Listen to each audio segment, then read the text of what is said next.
بسم اللہ الرحمن الرحیم۔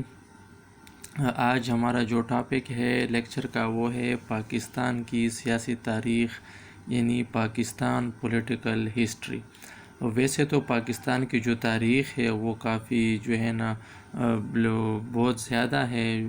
اس کو جو ہے پاکستان کے انڈیپینڈنس سے پہلے اگر دیکھا جائے تو اسپیشلی وار آف انڈیپینڈنس جو ہوا تھا، یعنی وار جو آف انڈیپینڈنس 1857 میں جو ہوا تھا، اس کے بعد جو ہے پھر برٹش نے جو ہے نا انڈیا کو کنٹرول کیا، اور پھر اس کے بعد ایک اسٹرگل چلی اور پھر بعد میں پاکستان بنا۔ تو ایک بہت بڑی تاریخ ہے۔ تو ہم مختصر جو ہے 1947 سے 1958 تک کی تاریخ کو تھوڑا سا پڑھتے ہیں تاکہ ہمیں موجودہ حالات کو سمجھنے میں آسانی ہو۔ ایک بات آپ یاد رکھیں، جو پولیٹیکل سائنس کے جو اسٹوڈنٹ ہوتے ہیں، جب ان کو تاریخ کا پتہ نہیں ہوتا تو وہ موجودہ حالات پر تجزیہ نہیں کر سکتے۔ تو لہٰذا ہمیں تھوڑی بہت تاریخ معلوم ہونی چاہیے تاکہ موجودہ حالات پر ہم تبصرہ بھی کر سکیں اور ان کو پریڈکٹ بھی کر سکیں کہ یار فیوچر میں اس طرح ہو سکتا ہے۔ تو دیکھیں، سب سے پہلے جب پاکستان 1947 میں بنتا ہے تو پہلے وزیر اعظم لیاقت علی خان اور پہلا گورنر جنرل قائد اعظم نے پاکستان کو سٹارٹ کیا۔ اس ٹائم جو ہے گورنر جنرل یعنی صدر کا عہدہ نہیں ہوا کرتا تھا۔ گورنر جنرل کے پاس طاقت بھی ہوتی تھی اور صدر کا عہدہ نہیں ہوا کرتا تھا، صرف گورنر جنرل ہوتے تھے۔ تو دونوں نے کافی محنت سے اور ہارڈ ورک کے ذریعے 12 مارچ 1949 میں آبجیکٹیو ریزولوشن یعنی قرارداد مقاصد کو پاس کرایا، اور پاکستان کا جو یہ آبجیکٹیو ریزولوشن ہے، یہ قرارداد مقاصد جو ہے، یہ بعد میں جو ہے 1956 کا جو کانسٹیٹیوشن بنتا ہے اس کے لیے بیسک ڈاکیومنٹ ثابت ہوئی، اور یہ بہت بڑی اچیومنٹ تھی 12 مارچ 1949 کو قرارداد مقاصد پاس کرانا۔ اب قائد اعظم ایک سال بعد جو ہے وفات پاتے ہیں 11 ستمبر 1948 کو۔ تو جب کہ وفات پاتے ہیں تو پھر گورنر جنرل کا عہدہ خالی ہو جاتا ہے اور دوسرے گورنر جنرل جو ہے خواجہ ناظم الدین بن جاتے ہیں۔ اب خواجہ ناظم الدین دوسرے گورنر جنرل اور پہلے وزیر اعظم لیاقت علی خان جو ہے ملک کو چلاتے ہیں۔ بعد میں اس طرح ہوتا ہے کہ 1951 میں جو ہے لیاقت علی خان بھی جو ہے لیاقت باغ میں شہید کیے جاتے ہیں، ٹھیک ہے۔ تو اس کے بعد لیاقت علی خان کو قتل کیا جاتا ہے، تو اس کے بعد وزیر اعظم کا عہدہ بھی خالی ہو جاتا ہے۔ تو یہی گورنر جنرل غلام محمد جو ہوتے ہیں وہ دوسرے وزیر اعظم بن جاتے ہیں، تو دوسرے وزیر اعظم خواجہ ناظم الدین بن جاتے ہیں۔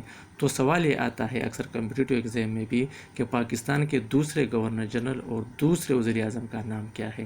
اکثر آبجیکٹیو میں آتے ہیں ایم سی کیوز میں۔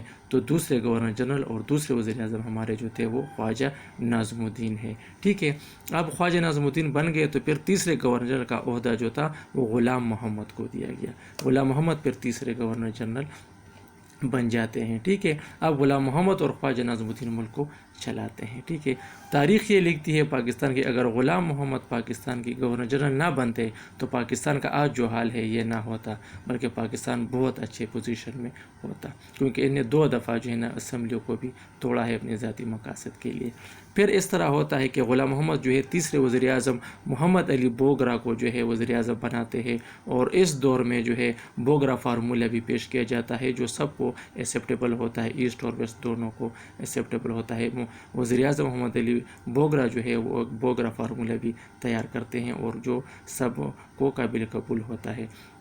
اس کے بعد کیا ہوتا ہے کہ 1955 میں اسکندر مرزا غلام محمد کو ہٹا کر خود چوتھے گورنر جنرل بن جاتے ہیں، ٹھیک ہے۔ پاکستان کے ٹوٹل جو تعداد ہے گورنر جنرل کی وہ 4 ہیں، ٹھیک ہے۔ اسکندر مرزا آخری گورنر جنرل ہے، اور چوتھے وزیر اعظم چودھری محمد علی کے جو ہے بن جاتے ہیں، اور اسی دور میں 1956 کا آئین بھی بن جاتا ہے، کانسٹیٹیوشن 1956 میں گورنر جنرل جو ہوتے ہیں وہ غلام محمد ہوتے ہیں، اسکندر مرزا ہوتے ہیں، اور وزیر اعظم جو ہے چودھری محمد علی بن جاتے ہیں۔ 1956 میں یہ کیا گیا کہ صدر کا عہدہ گورنر جنرل کا عہدہ ختم کر دیا گیا، ٹھیک ہے، اور اس کو صدر کا عہدہ جو ہے پھر شروع ہو گیا۔ تو اس طرح پاکستان کے پہلے صدر جو ہے وہ اسکندر مرزا بن جاتے ہیں، ٹھیک ہے، اور وزیر اعظم چودھری محمد علی کے چوتھے وزیر اعظم چودھری محمد علی کے دور میں پاکستان کا کانسٹیٹیوشن بنا۔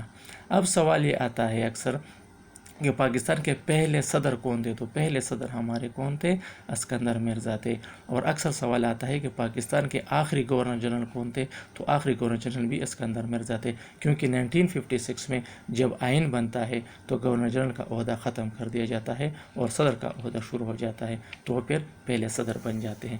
پھر کیا ہوتا ہے کہ اسکندر مرزا جو ہے مارشل لا لگا دیتے ہیں اور اسمبلی کو ختم کر دیتے ہیں اپنی ذاتی مقاصد کے لیے، اور ملک میں پہلے مارشل لا جو ہے 8 اکتوبر 1958 کو جنرل ایوب خان صاحب لگا لیتے ہیں۔ جنرل ایوب خان نے جو ہے 8 اکتوبر 1958 کو مارشل لا لگائی، ملک میں کانسٹیٹیوشن ختم ہوا، اور پھر اسکندر مرزا کو بھی عہدہ چھوڑنے پر مجبور کیا گیا، اور دونوں عہدے جو ہے ایوب خان کے پاس آ گئے۔ تو اسکندر مرزا نے اپنے ذاتی مقصد کے لیے مارشل لا لگایا، لیکن پھر اسکندر مرزا کو بھی جو ہے ایوب خان نے ملک سے باہر بھیج دیا، اور وہیں باہر ہی اس کی ڈیتھ بھی ہو گئی۔ تو یہ آپ دیکھیں کس طریقے سے ایک دوسرے کے جو ہے نا ٹانگیں کھینچی گئی، کس طریقے سے ملک کے مفادات کو خاطر میں نہیں لایا گیا، بلکہ اپنے ذاتی مقاصد کو، اپنے ذاتی مفاد کو جو ہے نا سامنے رکھ کر ایک دوسرے کو جو ہے نا نیچا دکھانے کے لیے اور اپنے پاور کو حاصل کرنے کے لیے ملک کو کیسے دو پر لگایا۔ اب سوال یہ آتا ہے کہ پاکستان جو ہے 1946 میں بنا، ہمارا جو کانسٹیٹیوشن ہے وہ 1956 میں بنی، 1947 میں پاکستان بنتا ہے، اور 1956 میں جا کر ہم آئین بناتے ہیں، یعنی 9 سال بعد ہم آئین بناتے ہیں، جو کہ ایک بہت بڑا عرصہ ہے۔ تو پھر پاکستان میں کیا تھا آئین جب نہیں تھا؟ تو پاکستان نے انڈین انڈیپینڈنٹ ایکٹ 1935 جو ہے اس کو جو ہے نا عبوری طور پر لیا ہوا تھا، اور پھر جب 1956 میں آئین بنا تو یہ پھر ختم ہو گیا۔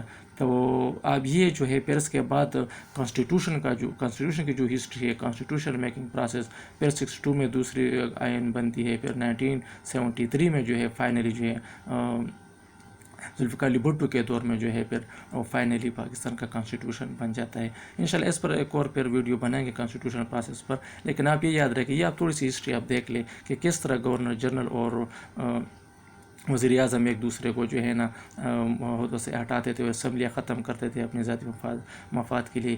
تو یہ آپ اس کو ذہن میں رکھ کر موجودہ حالات کا بھی تھوڑا تجزیہ کریں، تو آپ کو تھوڑے بہت جو ہے نا حالات سمجھ میں آنے شروع ہو جائیں گے۔ Thank you so much.